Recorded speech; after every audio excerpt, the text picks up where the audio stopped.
Good evening साथियों। और भूगोल हम देख रहे थे। तो भूगोल के कुछ कॉन्सेप्ट अक्षांशीय रेखा के संबंध में हमने कल देख लिए थे। बीच में लाइट चली गई, लेक्चर रह गया अधूरा, उसको आज पूरा करने वाले हैं। चलिए शुरू करते हैं। कहाँ तक देख लिया था हमने? यहाँ तक देख लिया था। इस मैप के माध्यम से, इस डायग्राम के माध्यम से हमने समझने की कोशिश की थी कि अक्षांशीय रेखा क्या है और कौन कौन सी अक्षांशीय रेखा महत्वपूर्ण है और उनके संबंध में सारी बातें। एक चीज़ जो मैं बता रहा था और वो रह गई थी, उस समय ही लाइट चली गई और रिकॉर्डेड वीडियो में वो ऐड नहीं हो पाई थी, जिसको मुझे ऐड करना है। मैं आपको बताने जा रहा था अश्व अक्षांश किसे कहते हैं। ठीक है, अश्व अक्षांश किसे कहते हैं? अश्व अक्षांश, तो चलिए देख लीजिए अश्व अक्षांश। ठीक है, अश्व अक्षांश 30 से 35 अंश उत्तरी एवं दक्षिणी दोनों अक्षांश का एक बेल्ट है। क्या है? एक बेल्ट है, पेटी है। पेटी, बेल्ट को बोलेंगे पेटी। एक पेटी है मतलब एक मोटाई है। क्यों? 30 से 35 अंश उत्तरी और दक्षिणी दोनों अक्षांश को कवर कर रहा है। मतलब 30 से 35 कितना हो गया? 5 अंश अक्षांशीय रेखा, मतलब 5 अक्षांशीय रेखा, और दक्षिण में भी 5 अक्षांशीय रेखा कवर कर रहा है, मतलब एक मोटाई होगा, एक बेल्ट होगा। ठीक है, जैसे मैंने बताया भूमध्य रेखा 22.5 अंश। ठीक है, ये टॉपिक ऑफ कैंसर, ये लगभग यहाँ कहीं पर होगा ऐसा। ठीक है, ये ऐसा कहीं पर होगा और ये एक मोटाई के रूप में होगा, एक बेल्ट के रूप में होगा। नीचे भी वैसे, ये आपका ट्रॉपिक ऑफ कैप्रिकॉर्न, ये यहाँ पर होगा तकरीबन ऐसा।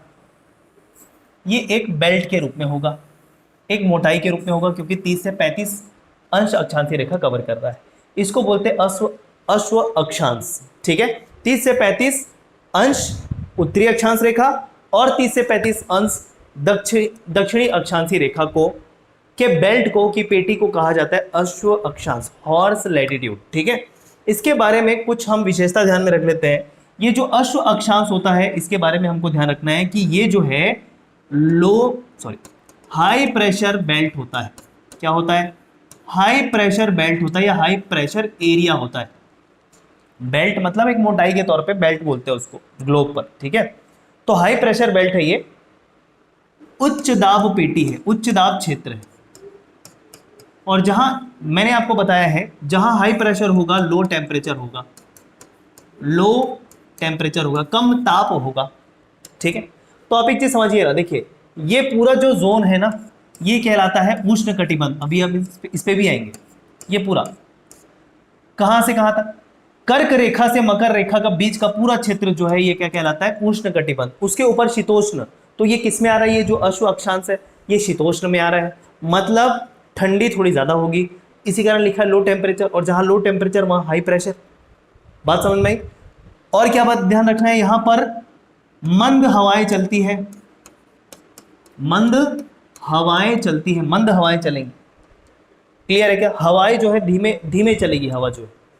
क्लियर है क्या? लो स्पीड मतलब जो हवाएं हैं धीरे चलेगी, ये बात आपको ध्यान में रखनी है। उसके अलावा ये भी ध्यान रखना है कि यहां पर कम वर्षा होगी, कम वर्षा क्षेत्र है, कम वर्षा क्षेत्र है। क्लियर है क्या? अब क्या ये अश्व अक्षांशीय रेखा भारत से गुजरती है? मतलब अक्षांशीय रेखा नहीं बोलना चाहिए, बेल्ट बोलना चाहिए। क्या अश्व अक्षांशीय बेल्ट जो है भारत से गुजरता है? जी हाँ, भारत के जम्मू कश्मीर वाले हिस्से से ये आपका अश्व अक्षांश पेटी जो है वो गुजरती है। तो मैंने बोला ठंडा पड़ेगा, बताइए हिमालय, जम्मू कश्मीर, बर्फ वाला एरिया हुआ। लो टेम्परेचर, हाई प्रेशर, मंद हवाएं, जहां ठंडी होगी मंद हवा चलेगी। अगर आपसे कभी प्रश्न पूछा जाए सबसे कम मतलब गति की हवा कब बहती है, तो वो आंसर होगा शीत ऋतु में। ये भी बात ध्यान रखें आप। ठीक है, शीत ऋतु में सबसे कम गति की हवा चलती है, मंद हवा चलती है बहुत। क्लियर? कम वर्षा होगी, ये भी बात ध्यान रखें। तो ये प्रॉपर्टी है किसकी? अश्व अक्षांश बेल्ट की। ठीक, चलिए अब इससे आगे हमको बढ़ना था, आइए आगे बढ़ते हैं। ये कुछ देश है, ये कुछ देश है जो आपके भूमध्य रेखा पर स्थित है। इसका नाम मैंने कल आपको बता दिया था। इंपॉर्टेंट टॉपिक ये इसलिए हो जाता है, भूमध्य रेखा पर स्थित countries, the countries that lie along the equator, भूमध्य रेखा पर स्थित देश। एक बार हम फिर से इसको देख लेते हैं। साउथ अमेरिका की हमने 3 कंट्रीज देखी, कोलंबिया, इक्वेडोर और आपका ब्राजील, ठीक है। अफ्रीका की हमने 7 कंट्रीज देखी, जिसमें हम शुरू करते हैं Republic of Congo, Republic democratic Republic of Congo, ये 2 अलग अलग। साओ टोम प्रिंसिप, ठीक है। उसके अलावा गैबन या गैबन, उसके अलावा युगांडा, सोमालिया, केनिया, कुल मिला के हो गए 7 अफ्रीकन कंट्रीज जो आपके भूमध्य रेखा पर स्थित है। मालदीव्स, ठीक है, यहां से फिर 3 और याद रखना है, टोटल 13 कंट्रीज हैं। मालदीव्स, इंडोनेशिया और किरिबाती, किरिबाती, ठीक है। तो कुल मिलाकर 13 देश हैं जो भूमध्य रेखा पर स्थित है। भूमध्य रेखा की प्रॉपर्टी बताइए, भूमध्य रेखा की प्रॉपर्टी बताइए। तो भूमध्य रेखा पर मैंने आपको ऑलरेडी बताया कि भैया लो ग्रेविटी होगी, लो गुरुत्वाकर्षण मतलब निम्न गुरुत्वाकर्षण बल होगा, और ध्रुवों पर गुरुत्वाकर्षण बल सबसे अधिक होगा, ठीक। तो भूमध्य रेखा की प्रॉपर्टी यह है, वर्ष भर लगभग सूर्य का जो किरण है लंबवत पड़ता है, डायरेक्ट पड़ता है। इस कारण यहां पर भूमध्य रेखा पर हाई टेम्परेचर होगा, वर्ष के ज्यादातर समय क्या होगा, हाई टेम्परेचर होगा, और जहां हाई टेम्परेचर होगा वहां लो प्रेशर होगा, ठीक है, ऑपोजिट रिलेशन है। क्लियर इतनी बातें, ठीक। चलिए इसके आगे अब हमको बढ़ना है। अब देखिए एक और चीज, मुझे ये समझ में यार, देखो जब लाइट चली गई थी तो वीडियो को मैंने कितना कट किया रिकॉर्डिंग में, तो रिपीटिशन हो रहा होगा तो भी कोई बात नहीं है। एक चीज इसमें मैंने और डिस्कस की थी, ये वाली रेखा, ये जो रेखा नजर आ रही है, ठीक है, ये मैंने सेकंड पार्ट ऑफ वीडियो में की थी, लेकिन सेकंड पार्ट को मैं कंसिडर नहीं कर रहा हूं, उसको वीडियो को मैंने अलग ही कर दिया है, क्योंकि फिर उसके साथ दोबारा लाइट जाना वाला इशू हो गया था। तो ये वाला जो लाइन है इसके बारे में मैं डिस्कस कर देता हूं। देखो अभी तक हमने अक्षांशीय रेखाओं के बारे में चर्चा की, जो रिकॉर्डिंग वाले देख रहे हैं, रिकॉर्डिंग जो देख रहे हैं उनके लिए ना, मैं रिपीट कर रहा हूं लाइव वालों के लिए, कोई दिक्कत नहीं। अक्षांशीय रेखा को देखा हमने आड़ी रेखा, हॉरिजॉन्टल लाइंस के रूप में।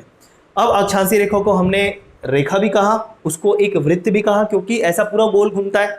और अक्षांशीय रेखाओं की संख्या को 180 देखा हमने, संख्या अक्षांशीय रेखाओं की संख्या को 180 देखा।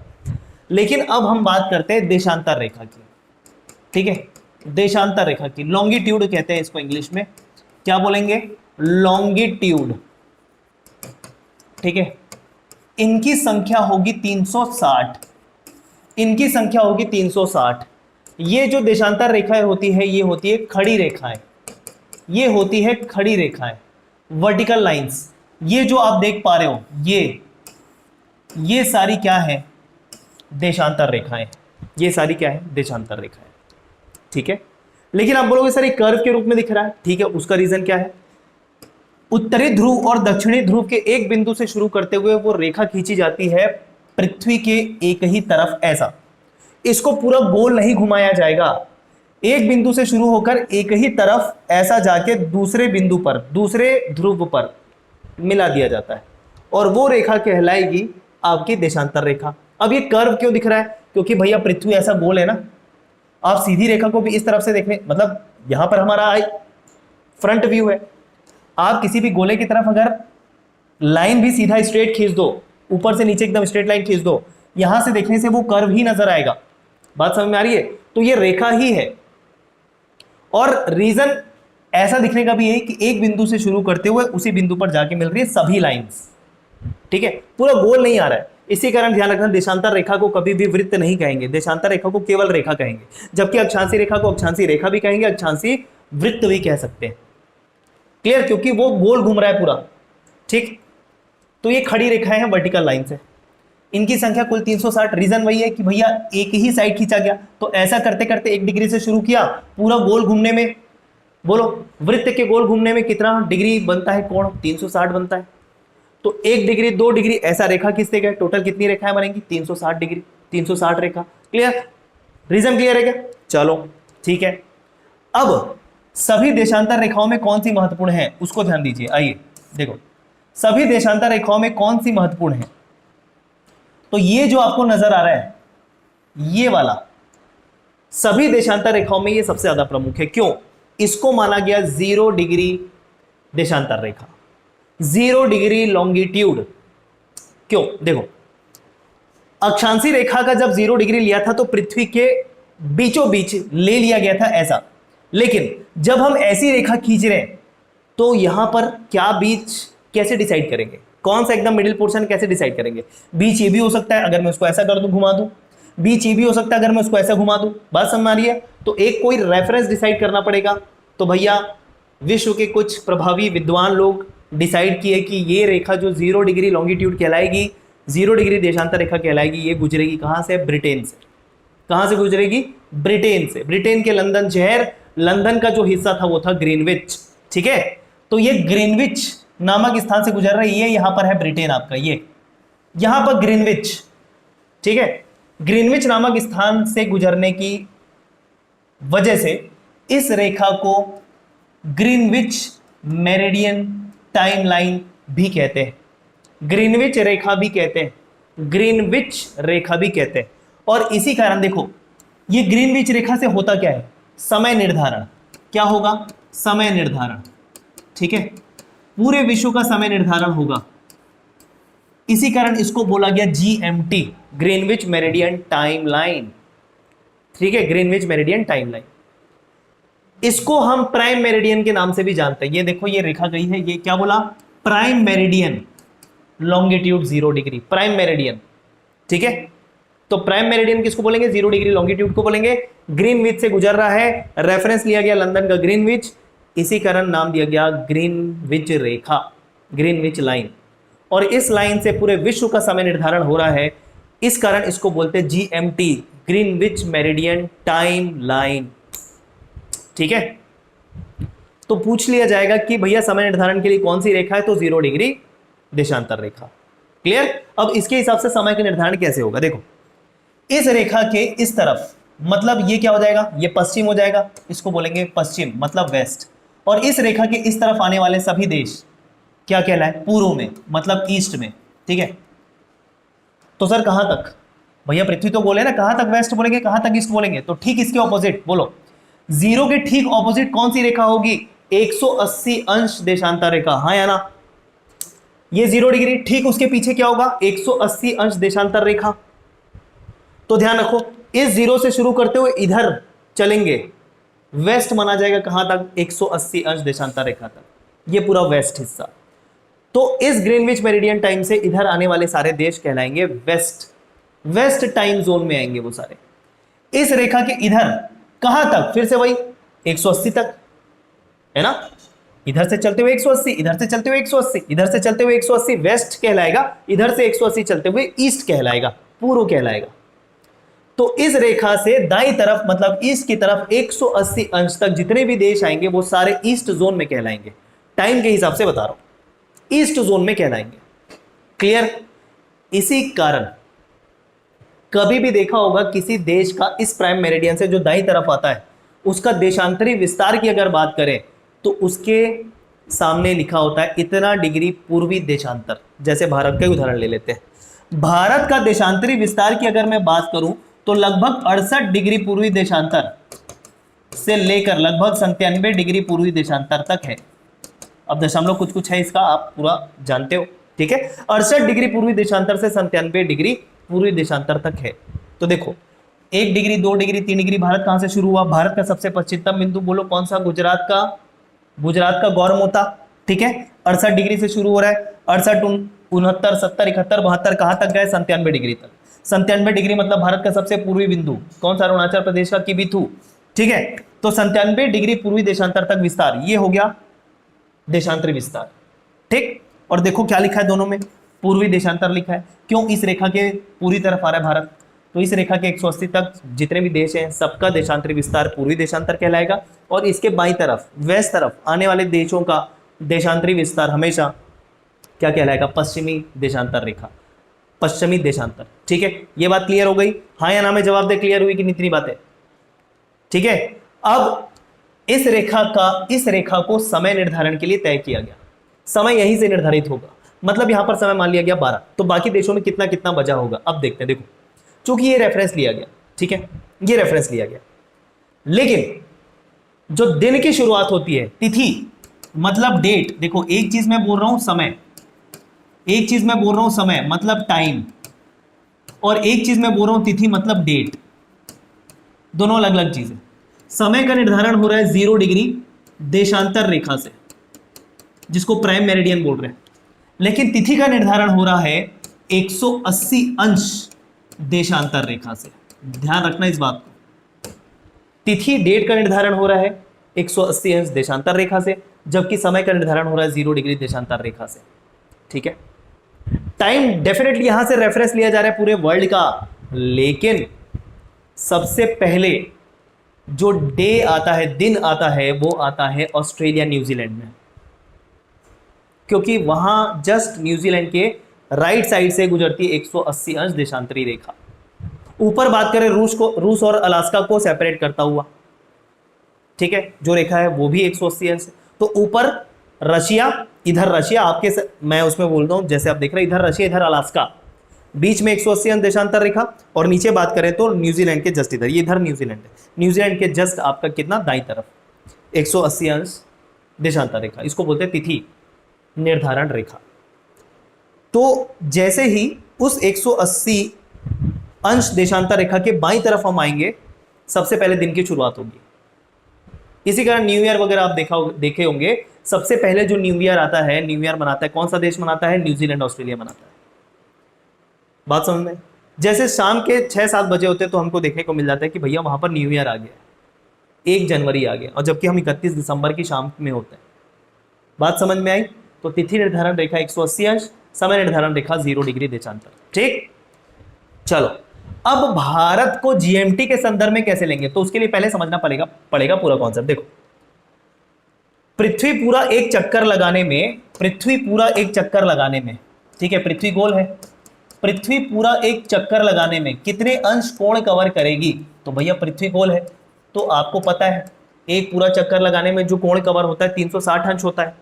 और जब पृथ्वी पूरा एक चक्कर लगाती है ना, पृथ्वी पूरा एक चक्कर लगाती है अपने अक्ष के अराउंड ना, अपने एक्सिस के अराउंड, तो उसमें एक दिन होता है पूरा। एक दिन मतलब कितना? 24 घंटा होता है पूरा। तो सीधी सीधी बात है, ये 360 अंश को मैं क्या देशांतर रेखा कह दूं? 360 अलग अलग देशांतर रेखा, पूरा एक देशांतर रेखा से शुरू करते हो, अगर पृथ्वी पूरा घूम जाए तो 24 घंटे का समय लेगी उसी देशांतर रेखा में आने पर, उसी पोजीशन पे आने पर। बात समझ में आई? तो देखो, एक चक्कर 360 अंश 24 घंटा, तो मुझे बताइए 1 डिग्री देशांतर रेखा के मध्य समय अंतराल कितना होगा? तो सीधी सीधी बात है सर, अगर 360 अंश 24 घंटे के बराबर है, तो एक देशांतर रेखा मतलब 24 बटे कितना कर देना है? 360 अंश। अब ये घंटे में है तो इसको मिनट में कन्वर्ट करने के लिए गुणा 60 कर दो, ये हो जाएगा 6 बार में कैंसिल, ये हो जाएगा 6 चौक 24 मतलब 4 मिनट। बहुत इंपॉर्टेंट डेटा बता रहे, ध्यान से सुन लेना, ठीक है। तो एक देशांतर रेखा, मान लेते हैं ये 2 देशांतर रेखा है, ये मान लेते हैं आपका 68 डिग्री देशांतर रेखा, पूर्वी देशांतर भारत की बात कर लेते हैं, और ये 69 डिग्री देशांतर रेखा। दोनों देशांतर रेखा, बताने का पर्पस क्या है यहाँ पर, दोनों देशांतर रेखा के मध्य समय अंतराल कितने का होगा? दोनों देशांतर रेखाओं के मध्य समय अंतराल कितने का होगा?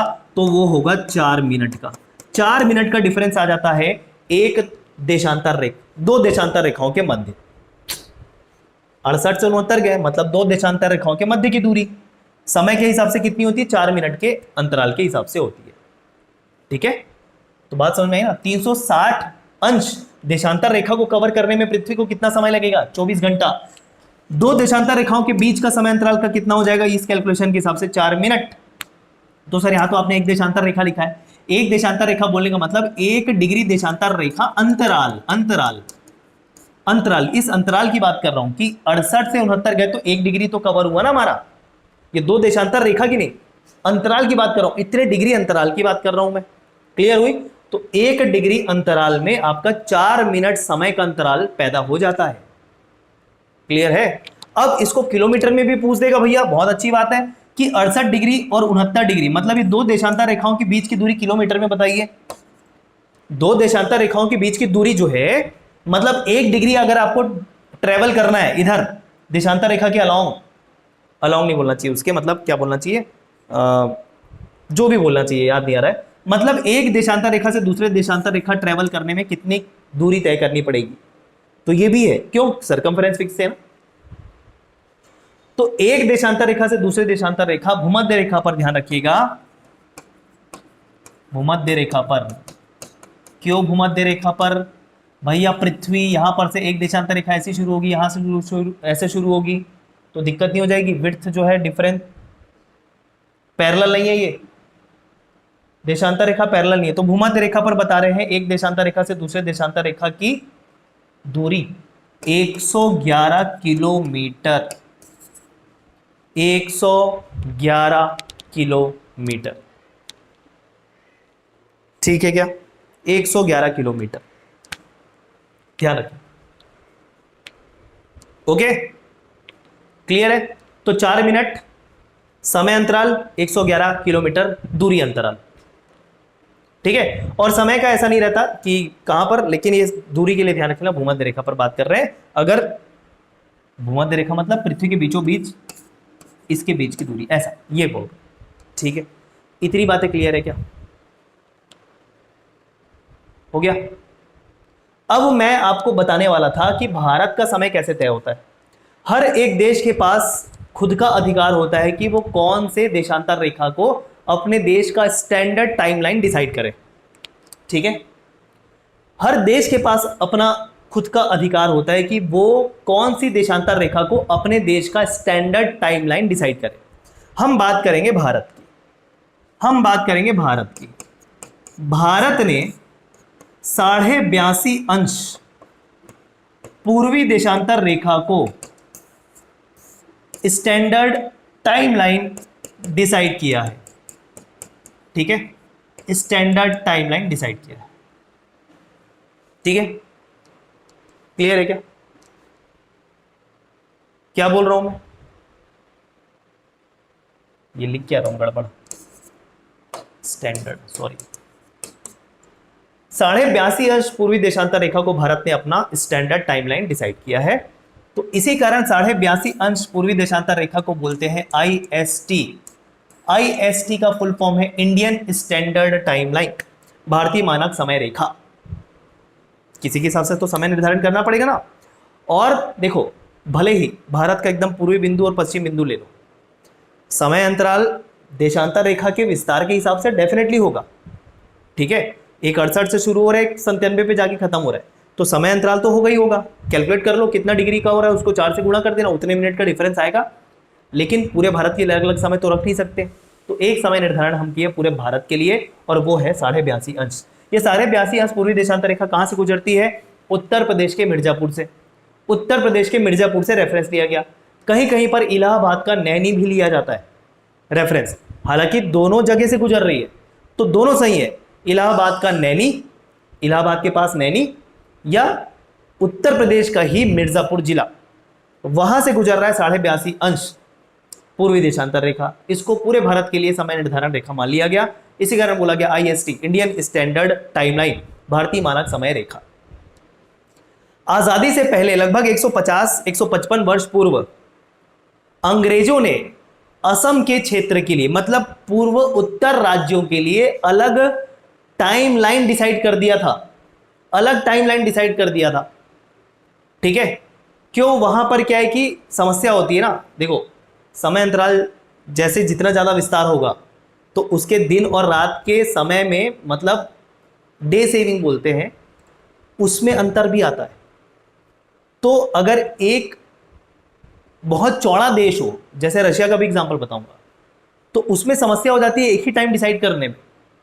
मान लेते हमने डिसाइड कर दिया कि भैया एक टाइम लाइन होगा, और बहुत चौड़ा देश है रशिया जैसा, देखो उसका विस्तार पूरा एशिया से लेकर पूरा यूरोप तक गया उधर, ठीक है। तो एक टाइम लाइन डिसाइड कर दिया। अब पता चला कि जैसे बोल रहे हैं कि भैया अगर शाम का यहाँ पर एक जगह 7 बजा हुआ है, जहाँ एक जगह अंधेरा हो चुका है, लेकिन दूसरी जगह रात के 11 बजे भी अंधेरा नहीं हो रहा है, या उल्टी स्थिति मान लेना, मान लेते सुबह के 10 बजे एक जगह तो उजाला हो गया है, लेकिन दूसरी जगह दोपहर 3 बजे तक भी सूर्य नहीं उग रहा है, तो ये दिक्कत हो जाएगी एक टाइम डिसाइड करने से। अगर देश काफी चौड़ा है, मतलब उसका देशांतर विस्तार काफी ज्यादा है। तो इसी कारण ना भारत में भी अंग्रेजों ने 2 टाइमलाइन अपनाया था असम क्षेत्र के लिए, पूर्वोत्तर राज्यों के लिए असम से गुजरता हुआ एक टाइमलाइन, ठीक है। तो उसको खारिज करके फिर भारत ने अपना 82.5 अंश को रेफरेंस मान लिया, इंडियन स्टैंडर्ड टाइमलाइन। अब जीएमटी के संदर्भ में बताइए, जीएमटी के संदर्भ में बताइए कि कितना होगा सर। तो ध्यान रखें, IST is equal to GMT plus 5:30 hour, ठीक है, ये ध्यान रखो। मतलब जीएमटी, ग्रीनविच मेरिडियन टाइम, मतलब वहां पर ग्रीनविच में जो भी, मतलब वो 0 डिग्री जो देशांतर रेखा बोल रहे हैं, वहां पर जितना भी टाइम हो रहा होगा प्लस 5:30 कर देना, भारत का टाइम मिल जाएगा। तो ये हमेशा ध्यान रखना। इसको भी कैलकुलेट कर सकते हैं, 5:30 घंटे कैसे है कर सकते हैं। जीएमटी 0 डिग्री है, ठीक है, जीएमटी 0 डिग्री है और भारत का रेफरेंस क्या है 82.5 अंश, 1 डिग्री डिफरेंस में आपका 4 मिनट। तो भैया यहाँ पर कितना निकल के आ रहा है, सबसे पहले 82 का कैलकुलेट करो, 82 अंश आ रहा है, तो 82 गुणा 4, 4 दूनी 8, 8 चौक 32, इतना मिनट, 328 मिनट। और आधे डिग्री का कितना मिनट हो जाएगा, 2 मिनट और, मतलब 330 मिनट आ गया। देखो 0 डिग्री से हमने सिंपल क्या किया, 82.5 अंश तक के देशांतरी रेखा के बीच में अंतर देखा और समय अंतराल निकाल लिया।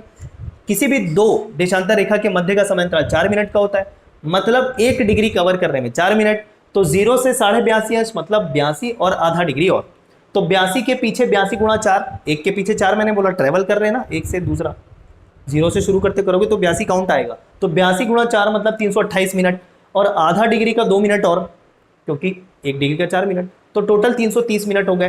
अब 330 मिनट को अगर घंटे में चेंज करोगे तो बटे करना पड़ेगा 60 से, ये देखो 330 बटे 60, 6 पंचे 30 और रह गया 3 बटा 6, मतलब ये कितना हो गया 5 घंटे और आधा और, ठीक है, मतलब इसी को लिखा 5.5 घंटे और आधा घंटा मतलब 30 मिनट बस। मतलब भारत जो है इंग्लैंड में जो टाइम अपनाया जाता है उसे 5.5 घंटा आगे चलता है, उससे 5.5 घंटा आगे चलता है। जैसे मान लेते हैं अभी यहाँ पर 8:45 बजे हुए हैं, ठीक है, 8:45 हुए हैं, आप 5.5 घंटा पहले चले जाना, वो आपका इंग्लैंड का टाइम होगा, ब्रिटेन का टाइम होगा, बस यही कैलकुलेशन है। और इसी कैलकुलेशन को ध्यान में रखते हुए आपको किसी भी दो देशांतरी रेखा के बीच का समय अंतर पूछ देगा कि यहाँ अगर ये टाइम हुआ तो यहाँ पर कितना टाइम हुआ, मान लेते हैं उदाहरण के तौर पे पूछ देगा।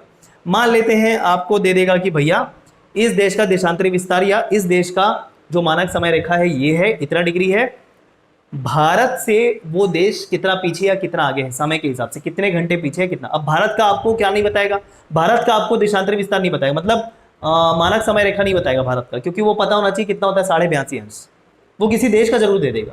तो पूछ देगा वो देश का समय भारत से कितना घंटा आगे या कितना घंटा पीछे है। समझ में आई बात। तो एक बात हमेशा ध्यान रखो, कोई भी देश अगर पश्चिम की तरफ है, किसके संदर्भ में, वो 180 अंश के संदर्भ में, क्योंकि वहां सबसे पहले डेट शुरू होता है, मैंने बताया। मतलब 180 अंश देशांतरी रेखा से शुरू करते हुए अगर हम लेफ्ट की तरफ आएंगे, मतलब पश्चिम की तरफ बढ़ते जाएंगे, वो समय में पीछा होता चला जाएगा।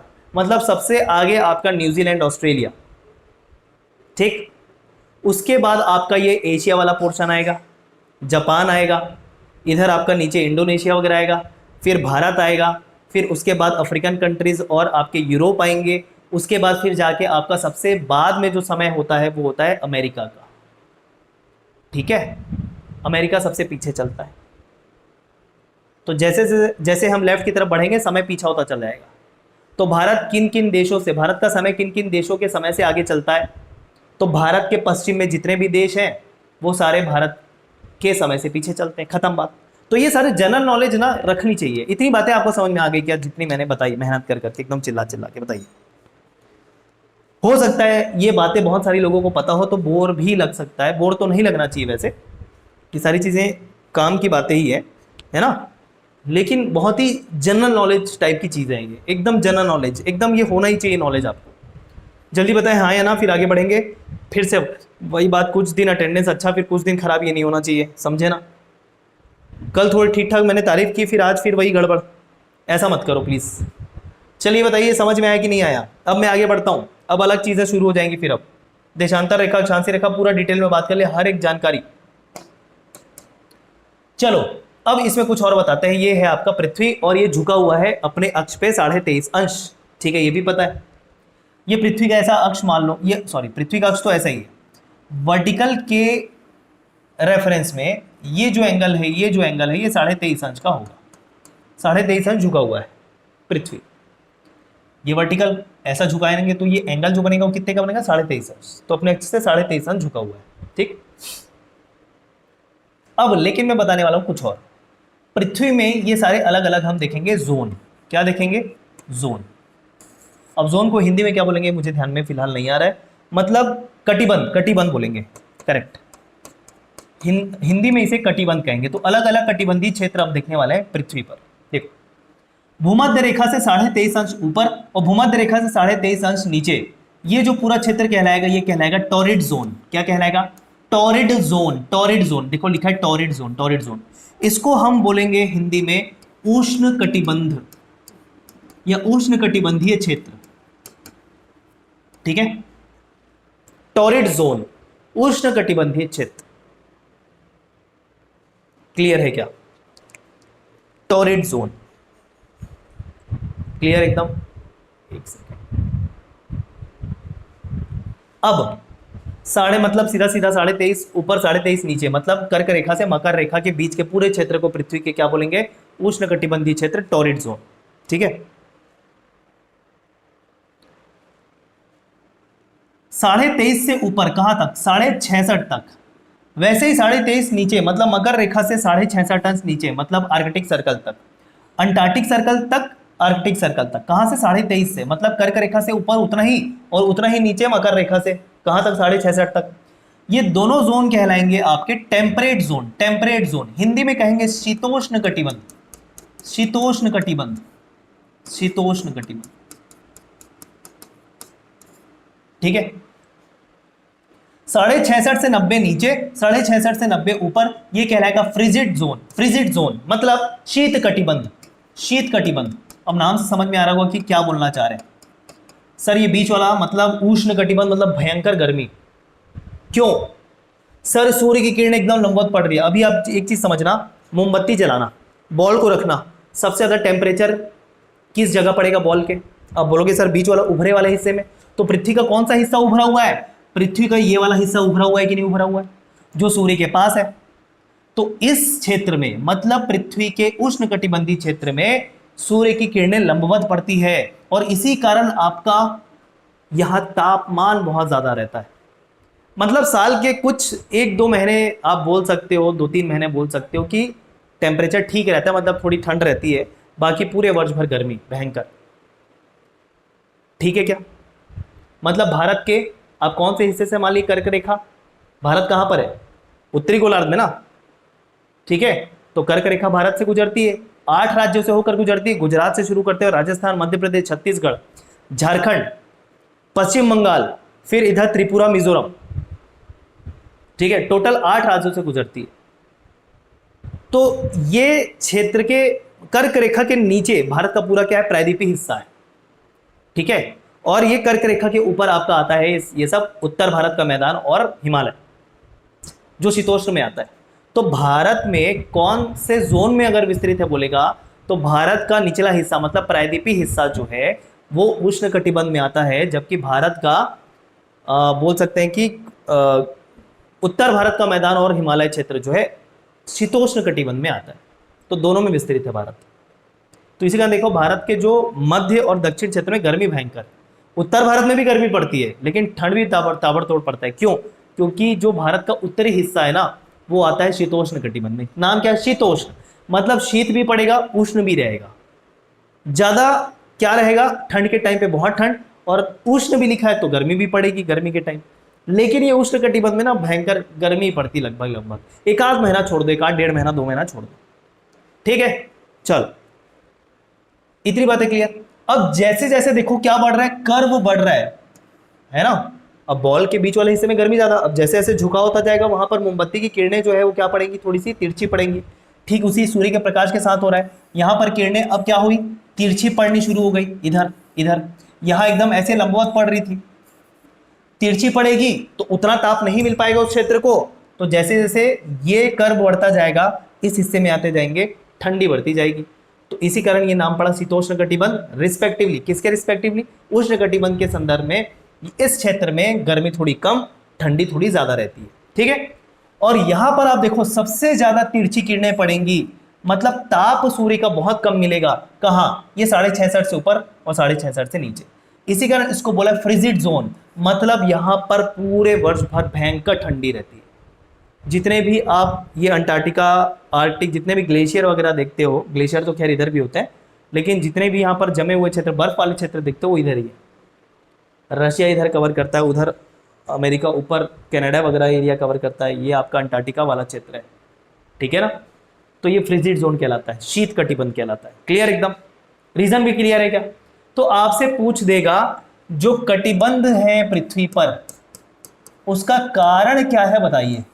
पृथ्वी पर जो कटिबंध डिसाइड किए गए हैं, ये इंसानों ने ही नाम दिया है कि भैया इस क्षेत्र को उष्ण कटिबंध बोलेंगे, क्योंकि वैसा हो रहा है। तो ये जो जोन निर्धारण किया गया है पृथ्वी पर, कटिबंध निर्धारण मतलब नाम देने का काम किया इंसान, बस प्रकृति ने निर्धारण कर दिया कि ये गर्मी रहेगी, यहाँ ठंडी रहेगी, वहां बहुत ज्यादा ठंडी रहेगी, ठीक है। नाम डिसाइड किया, जोन डिसाइड किया, तो कौन सा जोन, कौन सा कटिबंध क्या है, इसका कारण क्या है, कारण क्या है बताइए, जल्दी बताइए। पृथ्वी पर कटिबंध क्षेत्र या जोन होने के पीछे, ये जो डिफरेंट जोन हम देख रहे हैं, उसके पीछे कारण क्या माना जाएगा, क्या लिखे कारण के तौर पे,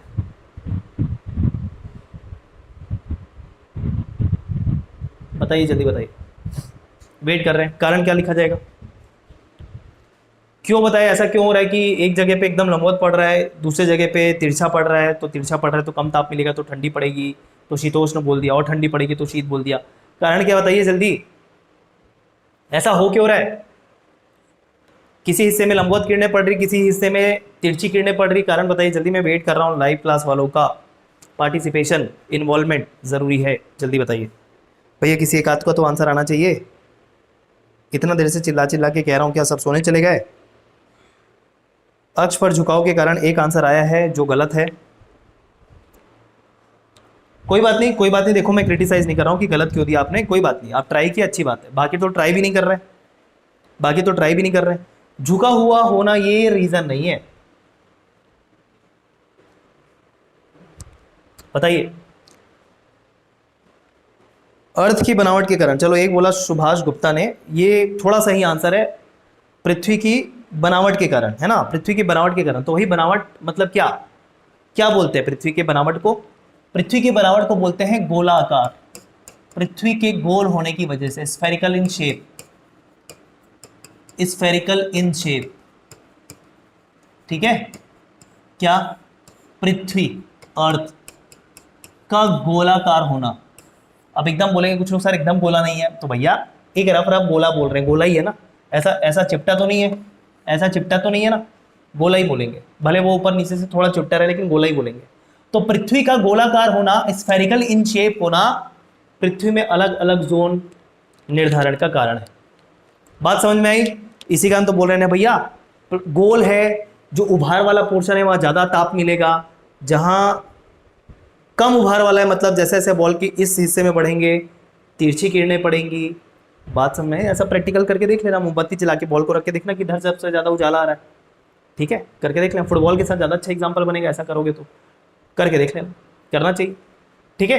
तो पृथ्वी का गोलाकार, स्फेरिकल इन शेप होना पृथ्वी में ये जोन निर्धारण का कारण है, कटिबंध का कारण है, ठीक है। सभी को क्लियर है क्या। बिल्कुल, shape of earth, correct, shape of earth. चलो आगे बढ़ जाए। अब अर्थ में सीजन की बात करते हैं, अर्थ में ऋतु की बात करते हैं, ऋतु की, ऋतु परिवर्तन, सीजन जो आते हैं, ऋतु परिवर्तन जो होते हैं पृथ्वी पर, वो किस कारण होते हैं। अब इसका भी कारण पूछ देगा, पृथ्वी पर ऋतु परिवर्तन का कारण क्या है, चलो वो भी समझने का प्रयास करते हैं। देखो, पृथ्वी अपने अक्ष पर 23.5 अंश झुकी हुई है, ये दिख रहा है, ये पृथ्वी का अक्ष है, ठीक है, ये 23.5 अंश झुकी हुई है, ये 23.5 अंश झुकी हुई, ठीक है। ये है भूमध्य रेखा, ये है उत्तरी गोलार्ध, नदर्न हेमिस्फीयर, ये है सदर्न हेमिस्फीयर, दक्षिणी गोलार्ध। अब ये एक सूर्य बोला, माफ करो, सूर्य के एक ऐसी स्थिति में है पृथ्वी जब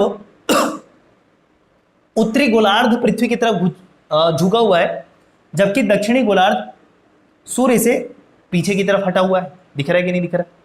भैया कोई चीज ऐसे झुकी हुई है तो मुझे एक चीज बताओ, उत्तरी गोलार्ध है वो सूर्य की तरफ झुका नजर आ रहा है, और दक्षिणी गोलार्ध सूर्य से पीछे की ओर हटा हुआ नजर आ रहा है, करेक्ट। तो अब मुझे बताओ गर्मी किधर ज्यादा पड़ रही है इस वाली परिस्थिति में, बोलो।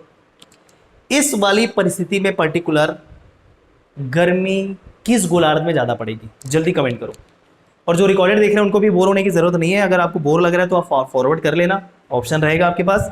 अदरवाइज आप थोड़ा चिंतन मनन और विचार भी करना कि क्या पूछ रहे हैं और मन में आंसर देने की कोशिश करना। मैं पूछ रहा हूं इस पर्टिकुलर परिस्थिति में, इस सिचुएशन में किस गोलार्ध में गर्मी ज्यादा पड़ रही है, अभी चित्र देखकर बताइए। सिंपल, बच्चों को जैसा काम देते हैं ना, बच्चों बताओ सामने किसका चित्र बना हुआ है, पहचानो। ऐसा प्राइमरी के बच्चों को, नर्सरी के बच्चों को, वैसे ही आपको बोल रहे हैं। चित्र देखकर बताइए कि किस गोलार्ध में गर्मी अभी ज्यादा पड़ रही है। आंसर सब लोग से चाहिए मुझे, ठीक है, जितने लोग सुन रहे हैं।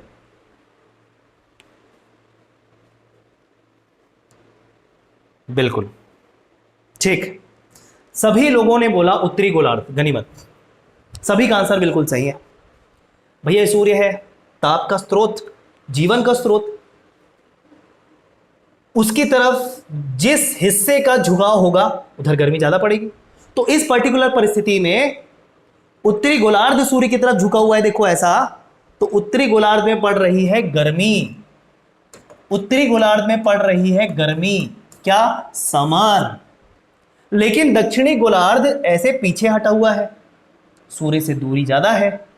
तो अगर उत्तरी गोलार्ध में गर्मी पड़ रही है तो उसी परिस्थिति में दक्षिणी गोलार्ध में पड़ेगी ठंडी, ठीक है, मतलब विंटर।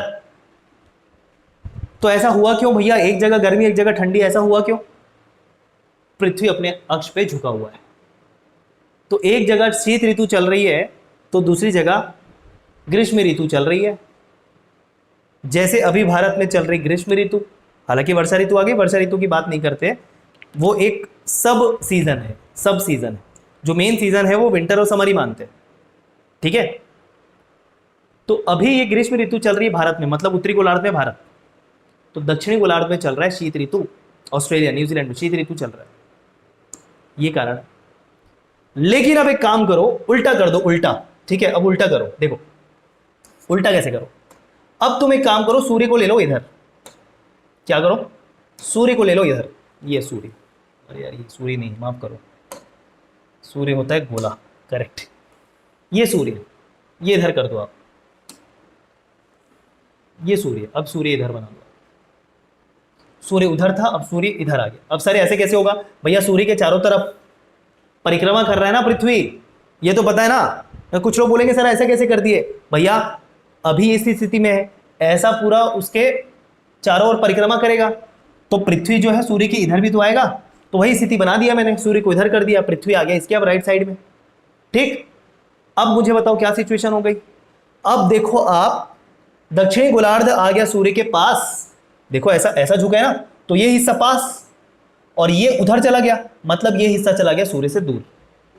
तो अब ठीक ऑपोजिट सिचुएशन हो जाएगी, यहां पड़ेगी आपकी क्या, यहां पड़ेगी अब आपकी ठंडी, क्योंकि ये चलेगी सूर्य से दूर, और यहां पड़ेगी आपकी गर्मी, ठीक, विंटर समर, एकदम क्लियर हुआ। तो ऐसा हो क्या हो रहा है, और ठंडी गर्मी मतलब सीजन, मतलब ऋतु, मौसम, तो ये हो क्या हो रहा है, सीजन चेंज क्यों हो रहा है पृथ्वी पर, सीजन चेंज हो रहा है क्योंकि पृथ्वी अपने अक्ष पर 23.5 अंश झुकी हुई है। पृथ्वी का अपने अक्ष पर 23.5 अंश झुका हुआ होना, पृथ्वी का अपने अक्ष पर 23.5 अंश झुका हुआ होना, वो कारण है पृथ्वी पर ऋतु परिवर्तन का। क्लियर एकदम कि नहीं, बताइए, क्लियर एकदम, एक्सप्लेनेशन के साथ क्लियर बताइए जल्दी, ठीक है, आया ना समझ में रीजन।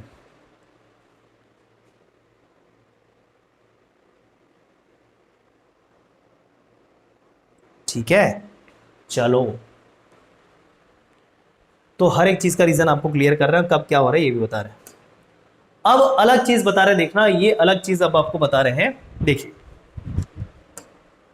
देखो, अब आपको बताएंगे 4 चीजें। दो चीजें ऐसी, मतलब दो डेट आपको ध्यान रखना है जब दिन और रात की लंबाई बराबर बराबर होती है, ठीक है। इसको बोलते हैं हम हिंदी में विषु, हिंदी में बोलते हैं विषु, ठीक है, विषु बोलते हैं, इक्विनॉक्स बोलते हैं इंग्लिश में। और ये डेट कब आता है ये भी बताएंगे। एक स्थिति ऐसी होती है जब किसी क्षेत्र में दिन की लंबाई बहुत कम और रात की लंबाई ज्यादा, मतलब ठंड का समय। और एक स्थिति ऐसी उल्टी, दिन की लंबाई बहुत ज्यादा और रात की लंबाई कम, मतलब गर्मी। अब इसका कारण भी पूछ देगा कि पृथ्वी, अच्छा इस परिस्थिति को बोलते हैं समर सॉल्स्टिटाइस एंड विंटर सॉल्स्टिटाइस, ग्रीष्म अयनांत और शीत अयनांत, ठीक है। देखो चार परिस्थिति पहले समझ लो, हो रहा है, हो क्या रहा है। देखो ये सूर्य, ये वो अक्ष है जिसपे पृथ्वी सूर्य की परिक्रमा करता है, ठीक है, वो पाथ है, पाथ। और ये पाथ कैसा है, गोलाकार नहीं है। वह पथ जिसपे पृथ्वी सूर्य की परिक्रमा करता है वो पथ कैसा है आकार में, वो पथ है आकार में दीर्घ वृत्ताकार। कैसा है, दीर्घ वृत्ताकार। इंग्लिश में इसको बोलेंगे इलिप्टिकल, इलिप्टिकल, इलिप्टिकल पाथ। दीर्घ वृत्ताकार पथ पर पृथ्वी जो है वो सूर्य की परिक्रमा कर रहा है। मतलब दीर्घ वृत्ताकार कैसे होता है सर, ये ऐसा। गोला कैसा होता है सर, ये ऐसा, ठीक। तो ये जो परिक्रमा कर रहा है ना पृथ्वी सूर्य की, ये इस पाथ में कर रहा है ऐसा। तो अब एक चीज बताओ, देखो ये दूरी ले लो और ये दूरी ले लो, जब पृथ्वी सूर्य से अधिकतम दूरी पर होगी, होगी कि नहीं होगी। ये वाली स्थिति और ये वाली स्थिति जब पृथ्वी सूर्य से अधिकतम दूरी पे होगी, क्योंकि भैया ये सेंटर सूर्य, ये अधिकतम दूरी, ये अधिकतम दूरी, करेक्ट, करेक्ट कि नहीं करेक्ट, ठीक है।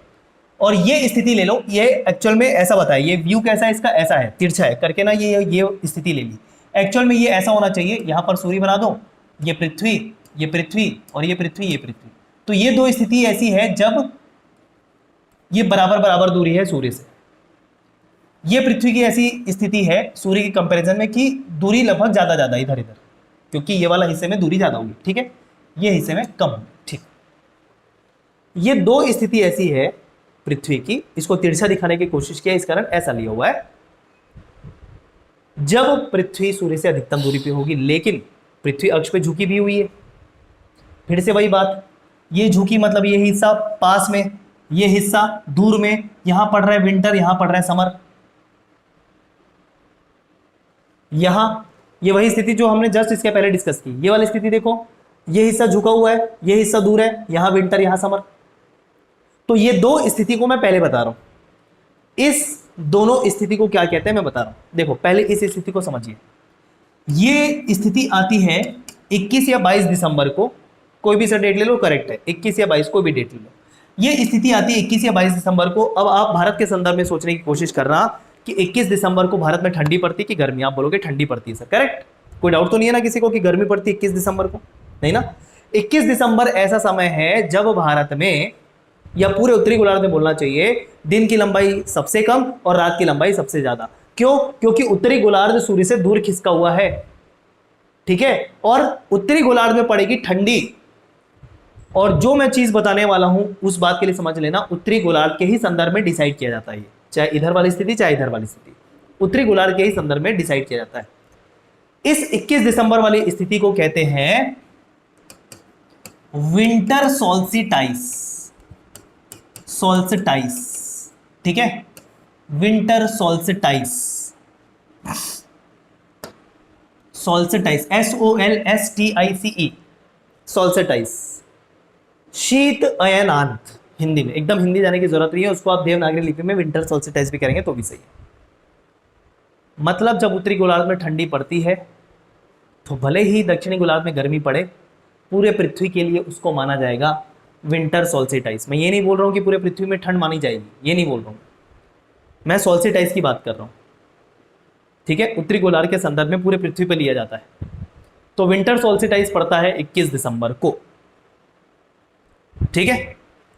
वहीं ये वाली स्थिति में बात कर लो, क्या सूर्य से पास में है स्थिति, मतलब गर्मी पड़ रही है, और गर्मी कब पड़ेगी सबसे ज्यादा, 21 जून को।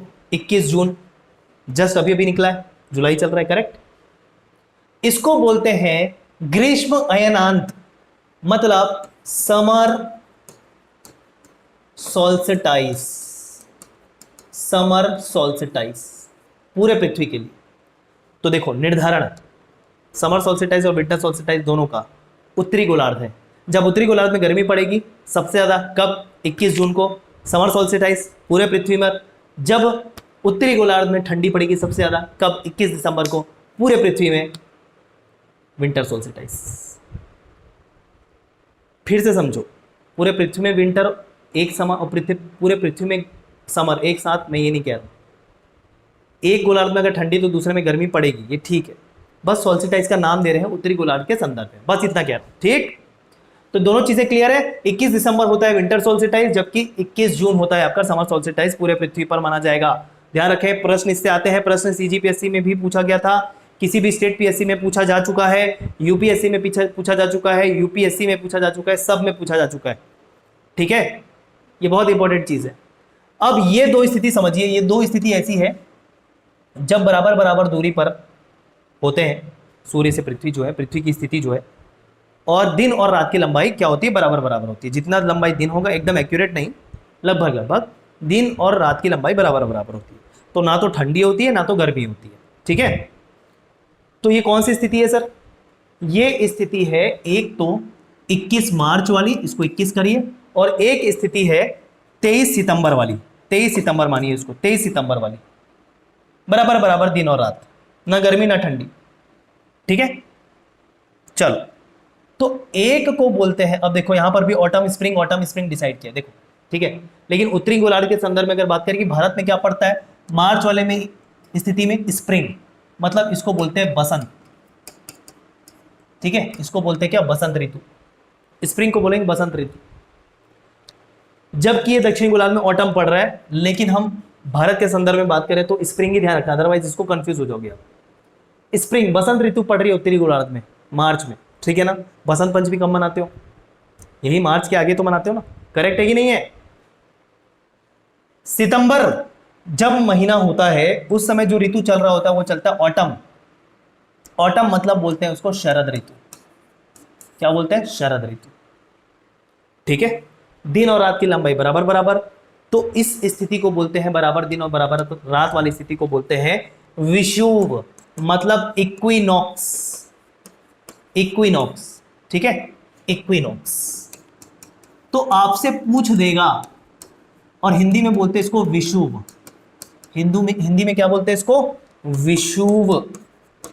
आपसे पूछ देगा, चलो मैंने पूछ दिया, भारत के संदर्भ में बताइए बसंत विषुव मतलब स्प्रिंग इक्विनॉक्स कौन सी तिथि को पड़ेगा?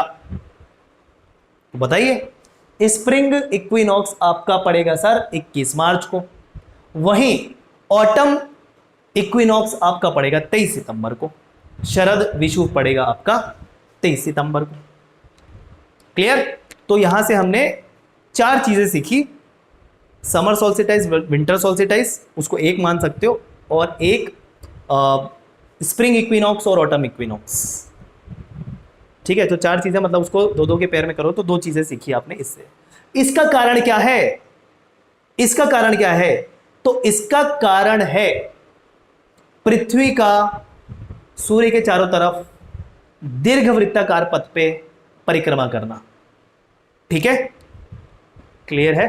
Rotation of Earth around sun in elliptical path. Clear है क्या? तो इसका कारण दीर्घवृत्ताकार पथ पर होना है। देख लो भैया, दूर वाली स्थिति मतलब, लेकिन फिर भी झुकाव वाला देखें अगर उसमें, तो वो भी कारण आप मान सकते हो, सीजन क्योंकि चेंज हो रहा है। लेकिन हम यहाँ सीजन नहीं देख रहे हैं, हम क्या देख रहे हैं यहाँ पर? सोल्स्टिस देख रहे हैं। सोल्स्टिस, विंटर सोल्स्टिस और समर सोल्स्टिस और इक्विनॉक्स। तो इस पर्टिकुलर सोल्स्टिस या इक्विनॉक्स के बारे में पूछेगा तो उसका कारण केवल यही होगा। अब उसका कॉन्सिक्वेंस झुकाव होने की वजह से समर और विंटर पड़ रहा है अलग अलग जगह पे, वो 23-23.5 अंश झुकाव है। सबका रीजन क्लियर है कि नहीं बताइए? सबका रीजन क्लियर है? अगली स्लाइड, ये सिर्फ पूरे वर्ल्ड का मैप दिखाया गया है, इसमें बताया गया ये है आपका क्या? Greenwich meridian, Greenwich meridian timeline, जिसको प्राइम मेरिडियन भी बोल रहे हैं, 0 डिग्री। और ये आपका देखो, ये जिगजैग है, आड़ी तिरछी है ये लाइन, ये है 180 अंश देशांतर रेखा, इंटरनेशनल डेट लाइन। ऐसा क्यों किया गया? ऐसा इसलिए किया गया क्योंकि भैया देश के हिसाब से निर्धारण करना था ना। यहां पर ये अमेरिका का क्या है, अलास्का, यहां पर है ये आपका रशिया, माफ करो उल्टा बोल दिया, ये है आपका अलास्का, ये है आपका रशिया,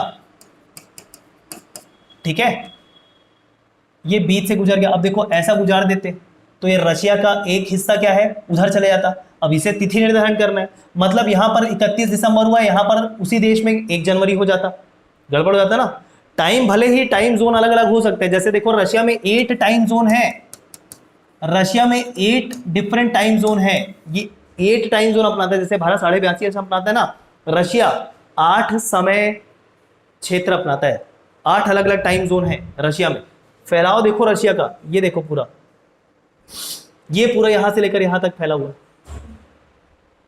अमेरिका के पास 5 टाइम जोन है, दूसरे नंबर पर सबसे ज्यादा, क्योंकि अमेरिका का विस्तार काफी ज्यादा है। लेकिन टाइम, तिथि, माफ करो, तिथि, डेट वो अलग अलग नहीं हो सकता। कोई एक देश कोई एक ही डेट अपनाएगा, या तो 31 दिसंबर या तो 1 जनवरी, है ना। उसी देश का एक 31 दिसंबर मना रहा है और उसी देश का एक हिस्सा 1 जनवरी मना रहा है, ये तो अनफेयर है। तो उसी हिसाब से जो देश का हिस्सा जिधर आ रहा था उस हिसाब से इसको मॉडिफाई कर दिया गया और ऐसा बनाया गया जिगजैग, ताकि एक ही देश के अंतर्गत आने वाले द्वीप या क्षेत्र अलग अलग तिथि उसमें ना आए, बस ये पर्पस, इस कारण ये जिगजैग है।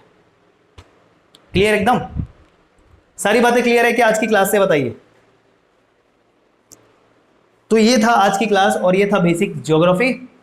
इसके बाद हम भारत का भूगोल शुरू करेंगे, ठीक है। चलिए मिलते हैं, thank you so much, bye bye.